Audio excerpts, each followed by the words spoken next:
Welcome to the Texas Truck Channel. We finally have on loan for a full week the 2022 F-150 Lightning. We had the Thunder and the Tremor shaking earlier, but this one's the Lightning. This is the all EV, big boy battery. We're gonna get into that in the powertrain later, but first let's talk exterior. Here's the best part about this thing. It looks like an F-150. That's really it. It looks like an F-150. Platinum wise, we get the LED bar on the front grille. It goes all the way across the entire grille. That looks really good. And in the rear, you get an LED bar that goes all the way across the tailgate, something you don't get in the lower trims.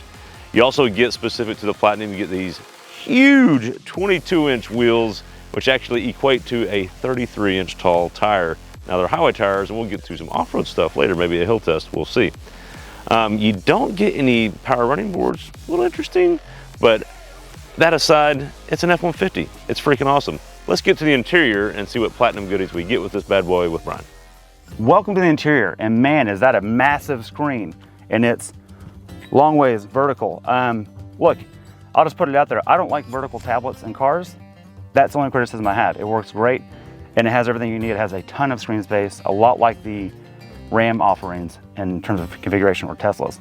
Now, that out of the way, everything's powered here. Power steering column, power mirrors, power seats. They're like 18-way adjustable. They are ventilated and cooled, and they massage you while you're driving. I really appreciated that. The biggest difference between the Lariat trim and the Platinum are the seats. The leather's a little bit higher quality, and also they massage, and you get 22-inch wheels. Other than that, this is just a well-equipped Lariat. Now, what works in here? All the 150 stuff. That's the good news. What could be better in here? The 150 stuff. At $96,000, this interior should feel a little more special, something like an Escalade, I'm thinking in my mind. But I'll tell you right now, the person who buys this won't complain about that, and they'll be giddy about it, as they should. Now, all that covered, let's hop to the shop. I want to pull the wheels off this and show you some cool stuff out back, and listen to Craig blab about the powertrain. Welcome to the in the hood portion of the 2022 F-150 Lightning, and we're in the hood because there's no motor here, because the motors are on each axle. We get dual motors in this setup. In the Platinum extended range and in the Pro, any Lightning you get the same dual motors. And those are Ford in-house design motors compared to some other EVs out there that are actually getting them from Hitachi and some other suppliers as well. Nothing wrong with that, just interesting that Ford is making their own. That just shows how committed they are to the EV game. Those are good for, in the extended range version, they get you 580 horsepower and 775 pound-feet of torque.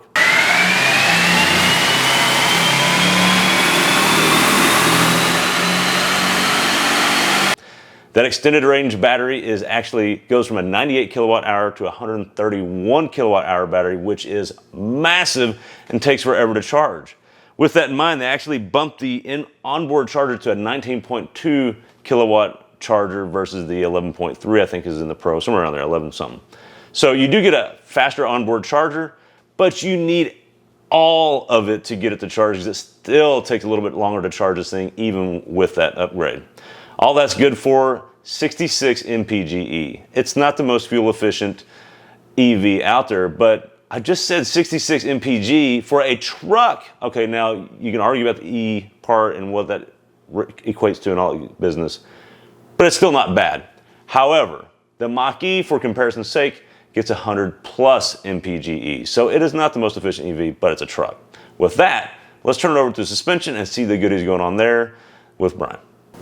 All right, it's our favorite part of the show, nuts and bolts. And before we even get to suspension, let's talk about the rubber. Send it in. Okay, all right, these are massive, as you can tell. They are 275/50/22s. These are general highway tires, and as you can tell, there's no bite on them. That's not the goal. This is a street truck through and through, and they handle great. No questions there. I will say this wheel weighs 84 pounds. It's got a lot of rotational drag, and we've measured the Pro 150 a little bit faster to 60, but more on that later. I think the wheels are a big part of it. Ride quality is also a part of that, and that takes us right to the dampers. Out back, for the first time in a half-ton truck that I'm aware of, independent rear suspension. With that is a coilover design. Historically, coil springs in the rear are way better than leaf springs. And I'm here to tell you that this particular configuration with this wheel and tire package does not ride great. It's one of the choppier trucks that we've driven. A little disappointed there, but it's not so soft that you can't do truck things with it. It still has a 1,600 plus pound payload rating. It can tow up to 7,700 pounds. That's pretty good. A lot of vehicles that are intended for the street don't have that, and that's the trade-off of the ride quality. Now, on the Platinum trim at this price point, you've heard us say $100,000 truck a lot in this show. I wish there was an active damper back here, whether it was active valve or mag ride or even air ride. It would make sense for this price point in this truck. Now, all that out of the way, I'm not really complaining too much because it all works. And for the first time, you can go over a pothole and the left wheel is not affected by the pothole on the right side of the truck. That's pretty neat. Now, taking a look back here, this lower control arm is huge. It's industrial. It belongs on a ship. I can't believe how beefy it is. It's cast aluminum, 6 lug hubs front and rear, center mount, bearing cap, and floating calipers front and back. Kind of the standard F-150 stuff. Up front, identical as far as we can tell to a gas truck. The big difference is the belly. It's all battery with a massive skid plate, which we should go test here in just a minute. Let's get on the road and then we'll go to the hill test. All right, Brian, enough shop talk and EV motor mumbo jumbo that you say I do. Just hit it. Let's see what it does.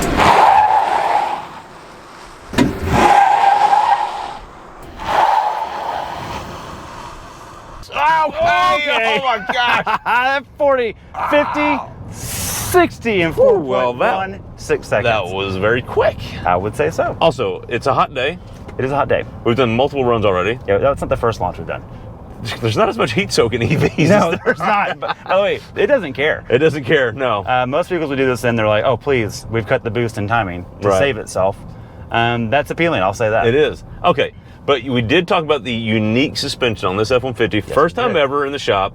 You made some good points there. How does it ride and drive? Because we know EVs are fast. That's cool. Cool, everyone knows that. Yeah. One trick pony. Yeah. Look, I gotta get one thing out of the way. Before I make any assessments or criticisms, the 22s are not helping anything. No. It is a little bit slower because we've done this test in a Pro with 18s and it was 3.9 seconds to 60 with a smaller battery. Smaller battery, right. So same motors though. But apparently, according to Ford, less power. More to come on that later. We're doing some testing. It would be really cool if somebody dynoed this. That would be awesome. Stay tuned. Anyways, they don't ride very well. No, they don't. And my biggest complaint for the Platinum level of this truck is there's not some type of active suspension. Airbags or mag ride or even just like Tundra's adjustable dampers, the AVS system. That would go a long way to offset the 22s in the ride quality. And if you're at home playing a drinking game every time we say $100,000 truck, here it is again. For a $100,000 truck, it should have that. Right. Yeah. So that out of the way, let's talk about the lightness and the independent rear suspension. This is four-wheel independent. I do like, for the first time ever on a full-size truck, the left tire can hit a pothole and the right doesn't care. That's nice. That is nice. But the spring rate is so high because Ford will not compromise payload. Thankfully. Which is good and bad. Which is good. Mostly good. It still does the truck stuff. There's no compromise there. But it rides rough. Like, I've spilled coffee multiple times in here.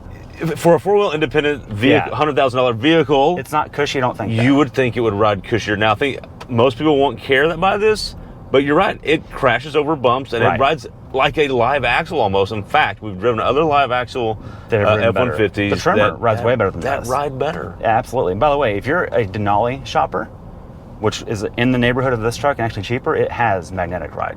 Right. And it rides better. Right. So that's a real thing. That out of the way.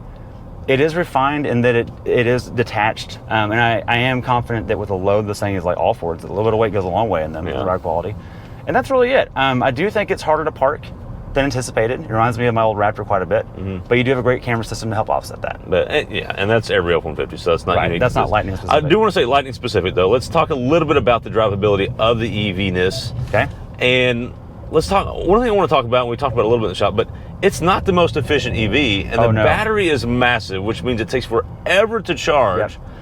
Having said all that, though, we've been testing it like idiots today, driving it like monkeys, and we've got plenty of range. We have zero range anxiety during the shoot. No, I don't have range anxiety, and yesterday, by chance, I drove this thing about 200 miles. I started with 100%. I got home with 39%. Yeah. But I plugged it in at 7 p.m.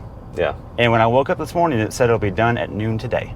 For 100%. It's a big battery. It's a big battery. So that's really my. And then last thing, 0 to 60 really quick, but like every EV, what happens after 60? It falls off. So there's no gear set ratio change, and so over 60, it kind of feels normal or even slow. You know, 90 plus, you're like, okay, the EcoBoost is going to take this. Right. But out of the hole, nothing's going to beat it.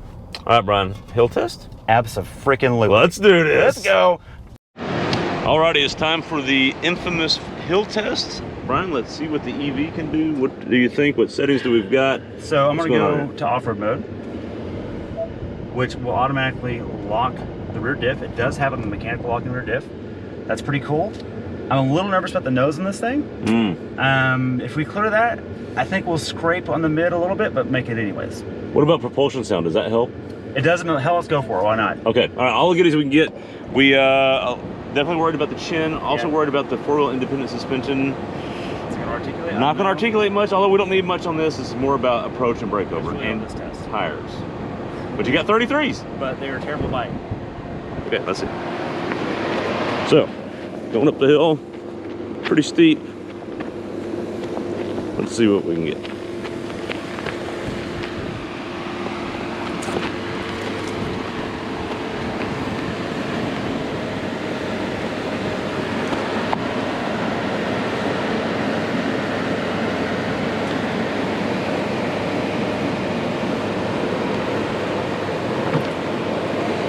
Okay, we're right on it now.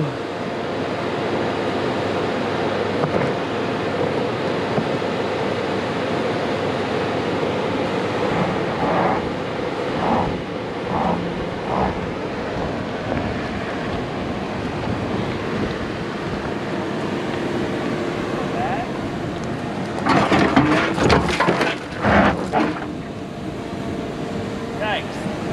Yeah, it's got skid plates. Ready? Okay.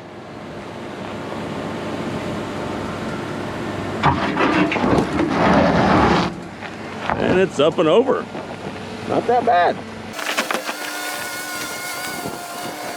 All right, so we made it, Brian.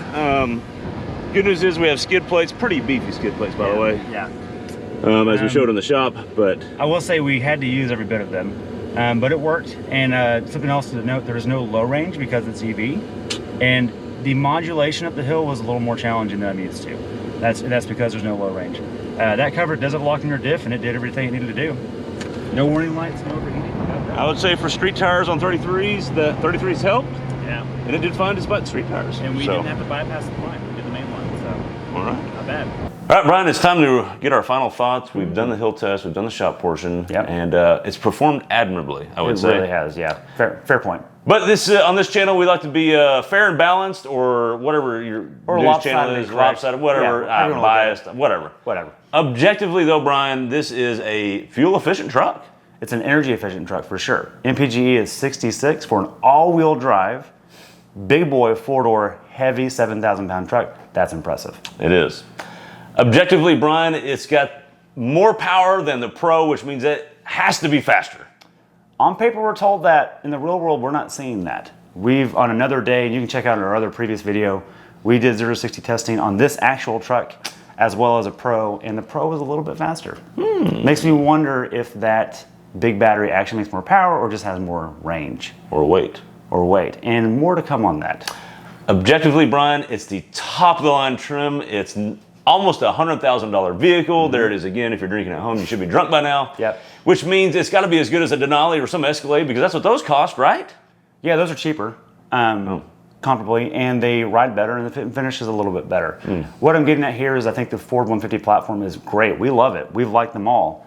But once you get near the $100,000 mark, there's a little less forgiveness on the Fisher-Price feel of everything that you touch in the interior. $100,000 is a lot of money. A lot of money. And I feel like the dash should be different. It should have leather on the dash instead of cheap plastic. Just cover it up. Yeah, I'm not asking for a lot. Something like that, and then active suspension would make the platinum trim jump make a lot of sense to me. And I'm glad you mentioned leather on the dash, because we've driven F-150 Lariats that are gassers, and they have leather on the dash. Yeah, I'm a little confused why this doesn't have that. I don't understand that, but maybe that's a lightning thing, but whatever. So. And maybe that's a COVID thing. Let's park there for a second. Good point. This is a COVID truck, and everything post-19, this is not the only one that's had some things that don't make sense. Yeah, that's a good point. We'll forgive a little bit. Sure, absolutely. Also, Ford's and sell everyone they make of these. No problem. With that, Brian, who's this truck for? I think this truck is for those that are scared to do the EV jump. Right. They're scared of the weird EV looks, and they just need a normal-looking truck that can do the EV game and do all the truck stuff it normally does. This does it. It does that. It's also for the person that thinks EV is cool. Yeah. And they're like, hey, I want to do it, and I want it to be conventional and work, but I also want to look the part too crazy.